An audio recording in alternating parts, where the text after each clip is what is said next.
प्रिय साथियों नमस्कार। साहित्यविद KPS पर आप सभी का स्वागत है। आइए आरंभ करते हैं भाग 18 आपके अपने कृष्णपाल के स्वर में।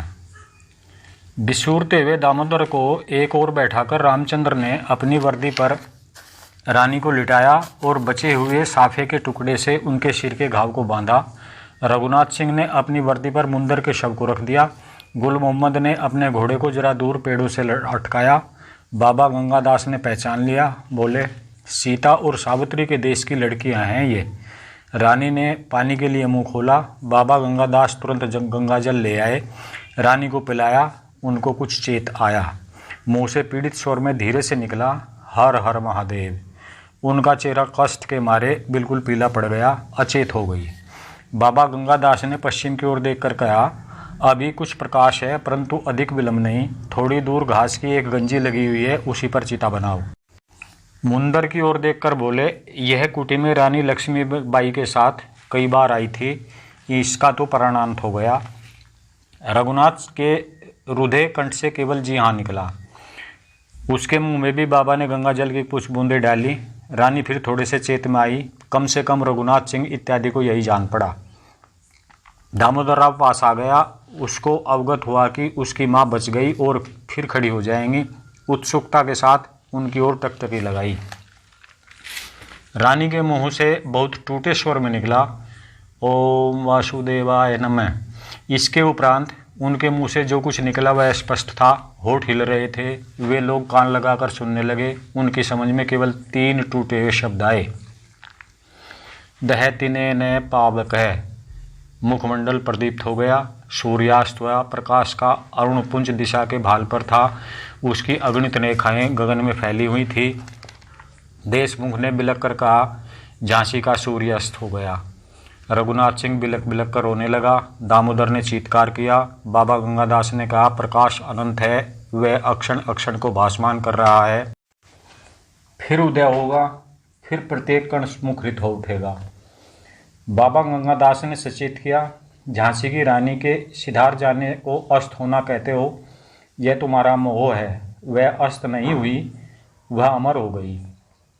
कायरता का त्याग करो। उस घास की गंजी पर इन दोनों देवियों के शव का दाह संस्कार करो। अंग्रेज इन लोगों की खोज में आते ही होंगे, शीघ्रता करो। वे दोनों संभले। देशमुख ने कहा, घास की गंजी तो बड़ी है। बाबा गंगादास ने उत्तर दिया, गंजी तो छोटी सी है। देशमुख कष्टपूर्ण स्वर में बोला, झांसी की रानी के दाह के लिए आज लकड़ी भी सुलभ नहीं। घास की अग्नि तो इन 2 शवों को केवल झोंस देगी। सवेरे शत्रु इनके अर्धदग्ध शरीर देखेंगे, हंसेंगे और शायद कहीं फेंक देंगे। बाबा ने सिर उठाकर अपनी कुटिया को देखा, बोले, इस कुटिया में काफ़ी लकड़ी है, उधेड़ डालो, अंत्येष्टि का आरंभ करो। रघुनाथ सिंह ने प्रार्थना की, आपकी कुटी की लकड़ी, आप एक कृपा करें तो। बाबा ने पूछा, क्या? रघुनाथ सिंह ने उत्तर दिया, फिर से कुटी बनाने में आपको असुविधा होगी, इसलिए कुछ भेंट ग्रहण कर लीजिए।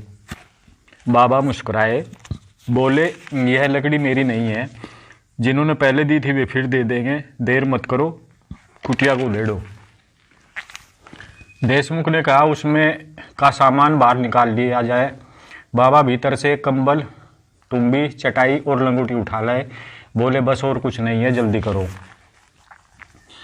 दोनों शवों को बाहर रखकर दामोदर राव को एक ओर बिठाया और वे तीनों सिपाही कुटी को उधेड़ने में लग गए। बात की बात में कुटी को तोड़कर लकड़ी इकट्ठी कर ली। गंजी की कुछ घास घोड़ों को डाल दी और कुछ से चिता का काम लिया। रानी का कंठा उतारकर दामोदर के पास रख दिया। मोतियों की एक छोटी कंठी उनके गले में रहने दी, उनका कवच और तवे भी। चिता चुनने के पश्चात देशमुख ने रानी लक्ष्मीबाई और मुंदरबाई के शवों को चिता पर रख दिया और अग्नि संस्कार कर दिया। अपनी और रघुनाथ सिंह की वर्दियां भी चिता पर रख दी। आधी घड़ी में चिता प्रज्वलित हो गई। उस कुटी की भूमि पर रक्त बह गया था, उसको देशमुख ने धो डाला, परंतु उन रक्त की बूंदों ने पृथ्वी पर जो इतिहास लिख दिया वह अमिट रहेगा। भाग 18 यहीं पर समाप्त होता है। आशा है पसंद आया होगा। आप सभी से निवेदन है, कृपया चैनल को लाइक, शेयर और सब्सक्राइब अवश्य करें। आपका कृष्णपाल, धन्यवाद।